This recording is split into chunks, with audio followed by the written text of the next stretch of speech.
మనకి కొద్దిగా పరిచయం ఉన్న వాళ్ళతో ఎవరితో ఫోన్లో మాట్లాడినా ఖచ్చితంగా ఉండే ప్రశ్న, తిన్నావా? తినడం అనేది మన లైవ్లీహుడ్లో చాలా ఇంపార్టెంట్ పార్ట్ ప్లే చేస్తుంది. మార్నింగ్ నుంచి నైట్ పడుకునేంత వరకు ఒక రకంగా ఫుడ్ చుట్టూ సర్క్యులేట్ అవుతుంది. మార్నింగ్ బ్రేక్ఫాస్ట్ నుంచి మధ్యాహ్నం lunch and night dinner. Ancient డేస్లో, అంటే మనకు నాగరికత స్టార్ట్ అవ్వకుండా ముందు, ఫుడ్ అనేది is main source of survival. So food లేకపోతే ఆబ్వియస్లీ మనం సర్వైవ్ అవ్వలేం. వాళ్ళ 100% ఆఫ్ వాళ్ళ డే ఫుడ్ చుట్టూ తిరిగేది. ఐ మీన్ నాట్ ఎగ్జాక్ట్లీ 100, కానీ ఒక 90% అలాగా. ఎందుకంటే ప్రైమరీగా వాళ్ళ లైవ్లీహుడ్ మొత్తం హంటింగ్ నుంచే చేసేవాళ్ళు. సో పొద్దున్న లేచినప్పటి నుంచి పడుకునేంత వరకు వాళ్ళకి కావాల్సిన ఫుడ్, వాళ్ళు లేదా వాళ్ళ గ్రూప్కి కావాల్సిన ఫుడ్ కోసం హంటింగ్ చేయడం, ఆ జంతువుల్ని ఫాలో అవ్వడం, వాటికి ట్రాప్ సెట్ చేయడం, వీటితోనే మోస్ట్ ఆఫ్ దేర్ టైం అంతా స్పెండ్ చేసేవాళ్ళు. అప్పట్లో మనం ఏం తింటున్నాం, ఎందుకు తింటున్నాం అనే ఐడియా ఏం ఉండిండదు నాకు తెలిసి. జస్ట్ నేను బతకాలి, నేను నా లైఫ్ ముందుకెళ్ళాలంటే ఏదో ఒకటి తినాలి. అప్పట్లో ఉప్పు ఎక్కువైంది, కారం తక్కువ ఉంది, అసలు ఈ కాన్సెప్ట్లు ఏమి ఉండేవి కాదు. జస్ట్ ఏదో ఒకటి తింటున్నామా, మన బాడీ ఫంక్షనింగ్కి ఆ ఫుడ్ మనకి హెల్ప్ చేస్తుందా లేదా, సో ఏం తింటున్నాం అనే ఫోకస్ ఉండేది కాదు. జస్ట్ ఫుడ్ దొరుకుతుందా లేదా అంతే. దీన్ని మాత్రమే ఫోకస్గా పెట్టుకొని అప్పుడు మేజర్గా లైఫ్స్ ముందుకెళ్ళేవి. దాని తర్వాత ఎప్పుడైతే మన సివిలైజేషన్ స్టార్ట్ అయిందో, నాకు తెలిసి ఈ ఫుడ్ పర్స్పెక్టివ్ ఒక 2 డిఫరెంట్ లైన్స్ తీసుకుంది అనిపిస్తుంది. ఒకటి వచ్చేసి ఈ ఫుడ్ మీద అనాలిసిస్ చేయడం, మన బాడీ బయాలజీ అనాలిసిస్ చేయడం, లైక్ ఎటువంటి ఫుడ్ తింటే మన బాడీకి ఎటువంటి న్యూట్రిషన్స్ వస్తాయి, ఈ వైటమిన్స్ కానీ ప్రోటీన్స్ కానీ ఇవన్నీ ఏ ఫుడ్లో ఎక్కువ ఉంటాయి, ఈ వాట్ ఎవర్ ఇప్పుడున్న ఈ న్యూట్రిషనిస్టులు చదువుకున్నదంతా లైక్ ఒక గత 400-500 ఇయర్స్గా వాళ్ళు రీసెర్చ్ చేశారు. లేదా అప్పటికే ముందు మన యాన్సెస్టర్స్ కనిపెట్టిన వాటిని బేసిస్గా తీసుకొని ఒక లైన్ అంతా మనకి డైట్, పర్ఫెక్ట్ డైట్ ఫుడ్ ఎలా అందివ్వాలో ఆ లైన్లో డెవలప్ అవుతూ వచ్చింది. ఇంకొక లైన్ వచ్చేసి టేస్ట్నే బేస్గా చేసుకొని అటు సైడ్ గ్రో అయినట్టు అనిపిస్తుంది. సో ఆబ్వియస్లీ మనకి యాజ్ అ పీపుల్ మనకి ఇష్టమైన దాని మీద మనం ఎక్కువ ఫోకస్ పెట్టుకుంటాం. సో ఇప్పుడు న్యూట్రిషియస్ ఫుడ్లో జనరల్లీ అంత టేస్ట్గా ఉండవు. ఇంకో పక్క టేస్టీ ఫుడ్ చూసుకుంటే అందులో న్యూట్రిషన్స్ అంత ఎక్కువగా ఉండకపోవచ్చు మేజర్లీ. కానీ మనకి టేస్టీ ఫుడ్ ఇష్టం కాబట్టి 70-80% of the population tasty food వెనకాలే పడతారు. సో నేను చెప్పాలనుకుంటుంది ఏంటంటే, ఇప్పుడు కరెంట్ మన జనరేషన్కి వచ్చే టైంకి మోస్ట్ ఫోకస్ ఎటువైపు వెళ్ళిందంటే, ఫుడ్ ఒకప్పుడు సర్వైవల్ మీద ఉండేది, ఇంకొక లైన్ ఏమో మన బాడీకి కావాల్సిన న్యూట్రియంట్స్ని తీసుకునే సోర్స్ లాగా ఉంది, ఇంకొక లైన్ ఏమో జస్ట్ మన టేస్ట్కి సాటిస్ఫై చేసేలాగా ఫుడ్ని కన్సిడర్ చేస్తారు ఒక part of the people. Majorly ఆ పార్టే ఉందని నాకు గట్టి నమ్మకం. ఇది నాకు రియలైజ్ అవ్వడానికి చాలా టైమే పట్టింది. నాకు ఫస్ట్ థాట్ ఎప్పుడు వచ్చిందంటే, షవర్మా అనే ఒక ఐటమ్ ఉంటుంది, మీకు ఐడియా ఉంటే, chicken shawarma. Like majorly shawarma అనేది చికెన్ షవర్మా ఉంటుంది. నేను చాలా ఎక్కువ తినేవాడిని, నాకు చాలా ఇష్టమైన ఐటమ్ అప్పట్లో. ఒకసారి చూస్తే ఆ షవర్మా ఎలా ఉంటుందంటే, ఒక మెటల్ రాడ్ ఉండి దాని చుట్టూ మీట్ ఉంటుంది అనమాట. ఫస్ట్ నేను చూసి ఏదన్నా పెద్ద మటన్ కాలో ఏదో అనుకున్నా, కానీ నాకు తర్వాత అర్థమైంది ఏంటంటే అది చికెన్. కానీ మరి చికెన్ ఒక కోడి అంత పెద్దగా ఉండదు కదా అని నాకు డౌట్ వచ్చి తర్వాత గూగుల్ చేస్తే నాకు తెలిసింది ఏంటంటే, షవర్మా మీట్ అనేది ఒక 10-20 కోళ్ళని చంపి చంపి కాల్చి వాటి ముక్కల్ని ఒక రకంగా మ్యాష్ లాగా చేసి ఆ రాడ్కి గుచ్చి అంత పెద్ద ఒక మాంసపు ముద్దని తయారు చేసి దాన్ని కాలుస్తూ దాన్ని కట్ చేస్తూ షవర్మా చేస్తారు. ఒక్క సెకండ్ నాకేమనిపించిందంటే, ఇంత రాడ్లో ఒక 10-20 కోళ్ళ ప్రాణాలు ఉన్నాయా అని ఒక్క సెకండ్ అలా ఫ్లిక్ అయింది నాకు మైండ్లో. నాకు అప్పుడు ఇంకొక థాట్ కూడా వచ్చింది, సరే సరదాగా నేను చాలా హెవీ నాన్ వెజిటేరియన్ ఫుడ్ తిన్నాను నేను చిన్నప్పటి నుంచి. ఇప్పటి వరకు నేను పుట్టినప్పటి నుంచి ఎంత వెయిట్ ఆఫ్ నాన్ వెజ్ తినుంటాను అని ఒక రఫ్ క్యాలిక్యులేషన్ వేసుకున్నాను అనమాట. వేసుకుంటే ఒక 300-400 kgs వచ్చింది. 300-400 kgల మాంసాన్ని నేను తిన్నానా అనే ఒక ఫీలింగ్ చాలా అనీజీగా అనిపించింది. అప్పట్లో నాకు దాన్ని అంత సీరియస్గా ఆలోచించలేదు ఎందుకు అనీజీగా అనిపిస్తుందని, కానీ నాకు పర్సనలీ అనీజీగా అనిపించింది. సో కొన్ని రోజుల్లో నాన్ వెజ్ బ్రేక్ తీసుకుందాం, ఎందుకు ఇంత ఇంత నాన్ వెజ్ తినడం మన బాడీకి అవసరం లేదేమో.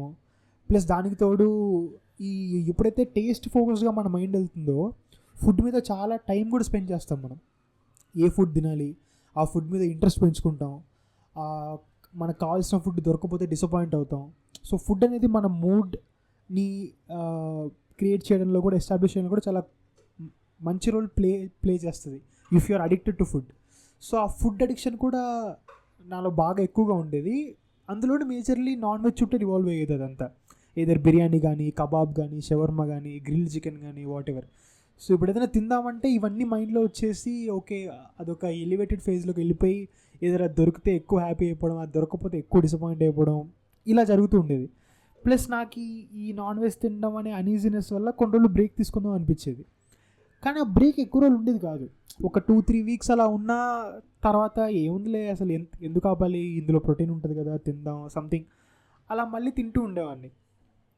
సో ఇది ఇనీషియల్గా నాకు నాన్ వెజ్ మీద వచ్చిన ఒక చిన్న స్టెప్ బ్యాక్ ఏంటంటే, ఎక్కువగా మీట్ కన్జ్యూమ్ చేస్తున్నాను, దాన్ని తగ్గించుకుందాం అనే థాట్ ప్రాసెస్.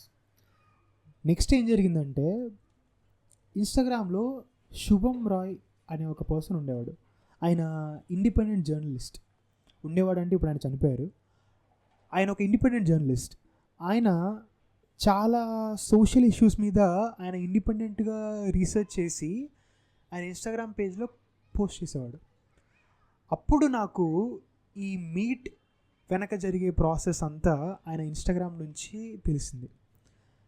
ఒక కోడి, లైక్ ఇప్పుడు మనం చికెన్ని కన్సిడర్ చేసుకుంటే, ఒక కోళ్ళ ఫారంలో కోడి పుట్టినప్పటి నుంచి దాని లైఫ్ ఎలా ఉంటుంది, దాన్ని చంపుతున్నప్పుడు దాని ఎమోషన్స్ ఎలా ఉంటాయి, చంపిన తర్వాత దాన్ని కాల్చడం ఎలా ఉంటుంది, మిగిలిన కోళ్ళ ముందరే ఇంకో కోడిని చంపడం, ఇది చికెన్ వరకు.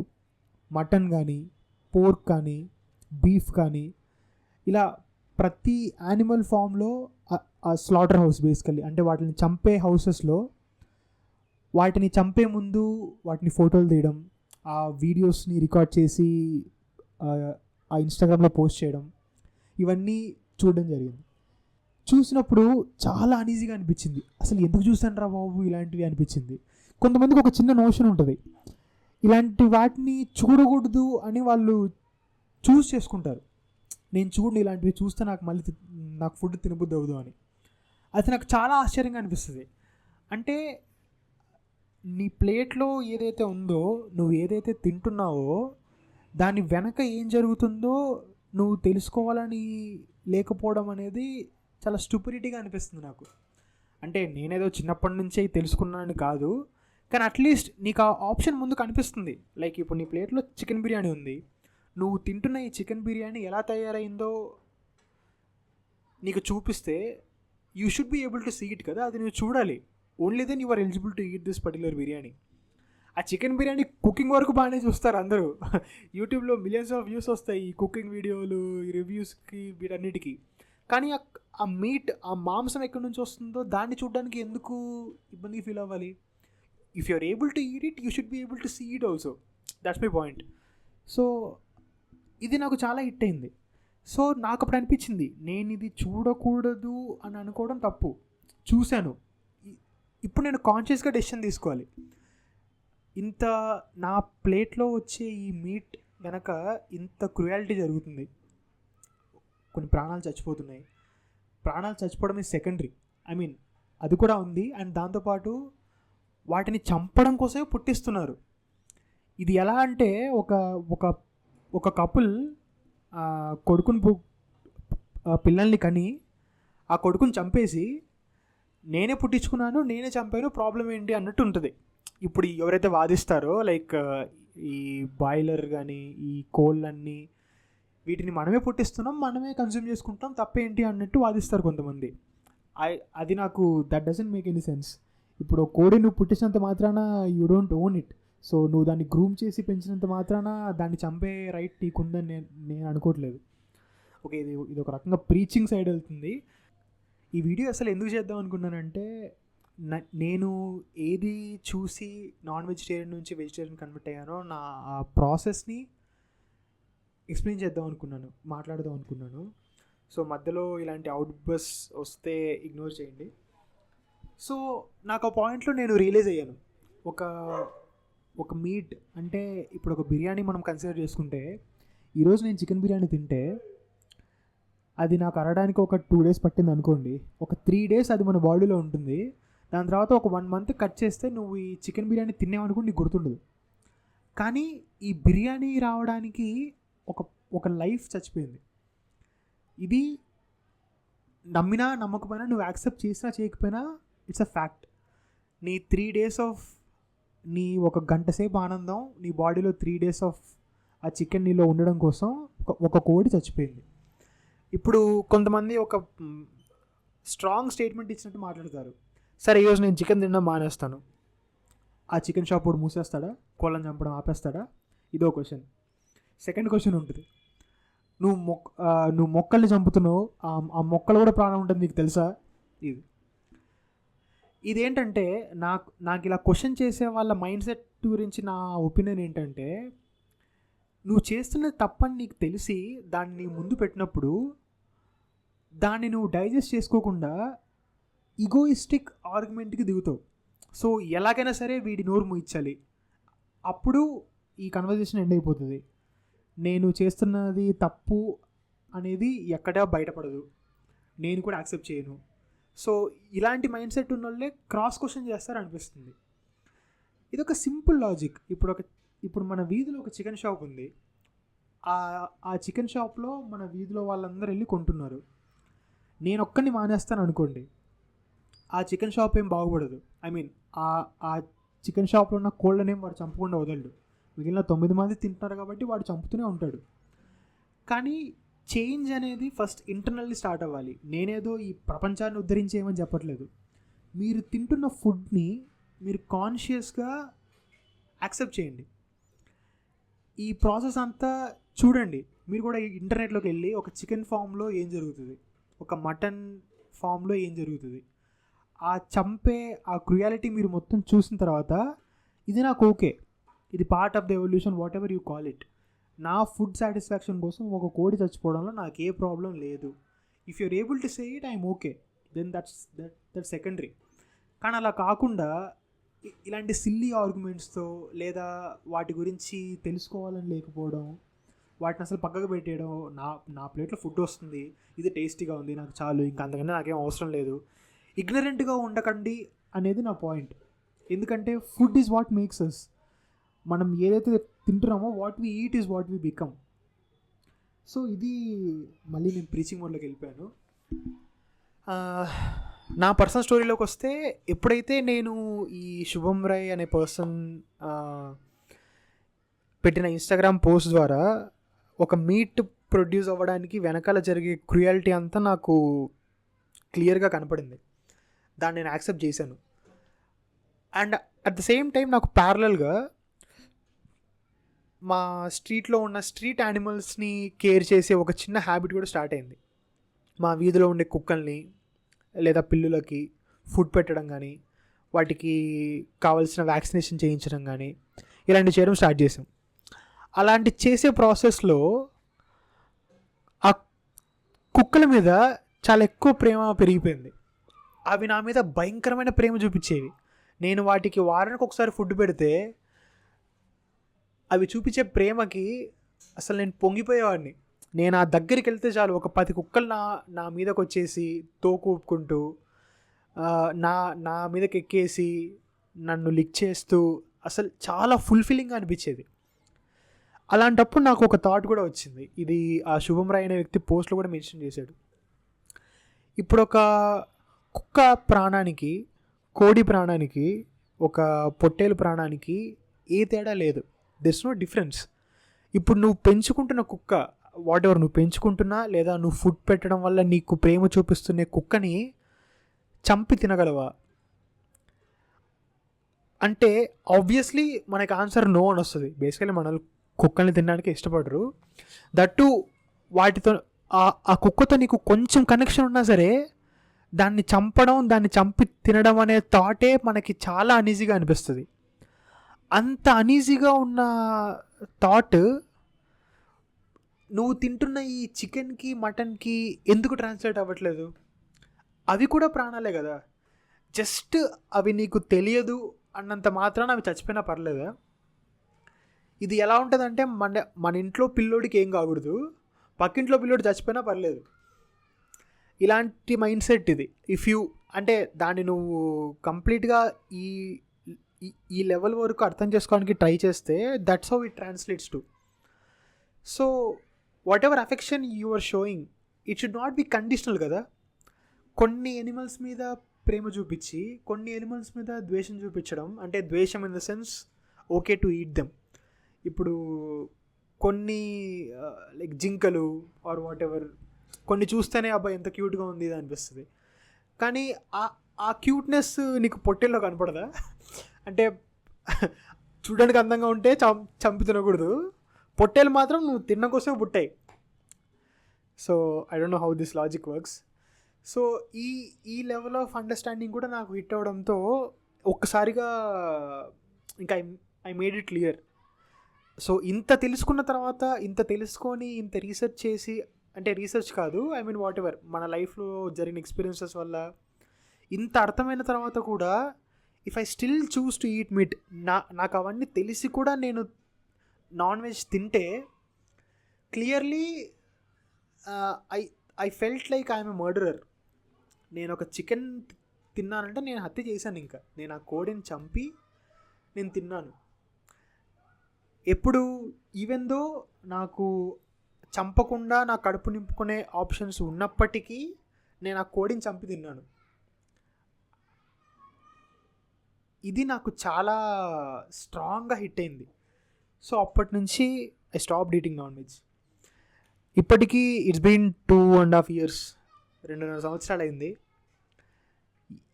చికెన్ మటన్ ఏది ముట్టుకోలేదు, తినాలని కూడా ఎప్పుడు అనిపించలేదు. ఈ రోజుకి నాకు ఇంకా ఏమనిపిస్తుంది అంటే నేను ఇంకా చాలా ఎర్లీగా మానేయాల్సింది నాన్ వెజ్, చాలా లేట్గా మానేసాను అనిపిస్తుంది. సో ఈ realisation, so once you go to the depth of it, నాకు ఆ డెప్త్కి వెళ్ళి ఈ మీట్ని నేను నా ఎథికల్ అండర్స్టాండింగ్లో దీన్ని ఆలోచించిన తర్వాత నాకు ఇది క్లియర్గా మీట్ ఈజ్ ఎ మర్డర్ అనే స్టేట్మెంట్ నాకు ఎస్టాబ్లిష్ అయిపోయింది. సో నాకు మర్డర్ అవ్వాలని లేదు, అందుకని నేను కాన్షియస్గా మీట్ తినకూడదని డిసైడ్ అయ్యాను. ఇది నా journey of converting from a non vegetarian to vegetarian. కానీ ఒక చిన్న డ్రాబ్యాక్ కూడా ఉంది ఇందులో. జనరల్లీ ముందు మీట్ ఈటింగ్ పర్సన్స్కి ప్రోటీన్ ఇంటేక్ అంతా మీట్ నుంచే ఉంటుంది. ఒకసారి వెజిటేరియన్ మారిన తర్వాత you have to find very reliable sources in vegetarian for your protein. So protein resource మాత్రం you should take care if you are trying to turn into your vegetarian. Yeah, ఇంకో చిన్న point కూడా ఉంది. నేను actually meet మానేశాను, కానీ egg తింటున్నాను. Egg కూడా మర్డరే. I mean egg is not a murder technically, కానీ ఎగ్ కూడా కోళ్ళ ఫారం నుంచే వస్తుంది. కోళ్ళ farm itself is a hell. మీరు కనుక ఏదన్నా వీళ్ళు ఒక వీడియో చూస్తే how cruels are these animal farms అని మీకు అర్థమవుతుంది. ఒక బాయిలర్ కోడి పుట్టినప్పటి నుంచి ఒక చిన్న స్క్వైర్ బాక్స్లోనే ఉంటుంది. అది లైఫ్ లాంగ్ అక్కడే ఉంటుంది, బయటికి రాదు. చావుకి తప్ప, చంపడం కోసం తప్ప దాన్ని అక్కడ నుంచి బయటికి తీయరు. అవి పెరిగే హైట్కి ఆ మెష్ దాని హైట్ సరిపోక వాటి కాళ్ళ బోన్స్ విరిగిపోతాయంట కొన్నిసార్లు, తెలుసా? But they endure the pain, ఎందుకంటే ఇంకో చాయిస్ లేదు దానికి. సో ఒక కోడి నువ్వు తింటున్నావు అంటే లిటరలీ అదొక 60-65 days టార్చర్ అనుభవించి ఆ చిన్న 1/1 కేజ్లో బయటికి తీసుకొచ్చి దాన్ని వెంటనే చంపి కాల్చి తింటున్నారు. ఒక 60 days of torture is what your eating. Okay, మళ్ళీ ప్రీచింగ్ మోడ్లోకి వెళ్ళిపోయింది అనుకోకుండానే. సో ఇలాంటి కోళ్ళ ఫారం నుంచి వచ్చే గుడ్డు కూడా it's a product of cruelty. I'm against it, కానీ I'm in the process of transition. నేను అంతా ఒకేసారి మారాలనుకోవట్లేదు, బట్ ఐ రియలైజ్ నేను గుడ్డు తింటున్నాను. I'm part of this cruelty. చంపేంత క్రూయాలిటీలో నేను పార్ట్ అవ్వాలనుకోలేదు, కానీ ప్రస్తుతానికి I accept that I'm a part of this animal farm cruelty, egg తినడం వల్ల. మేబీ నేను ఫ్యూచర్లో ఎగ్ కూడా మానేస్తాను, అప్పుడు I can say I'm not part of animal cruelty. But for now I'm part of this cruelty where egg is being produced, but I'm not a murder. So మీరు, if you are listening to it, మీరు వింటుంటే ఆలోచించండి, is it worth it? If your answer is yes, వెళ్ళి హాయిగా బిర్యానీ తినండి, ప్రశాంతంగా పడుకోండి. ఒకవేళ ఆన్సర్ నో అయితే, then choose what you want to do consciously.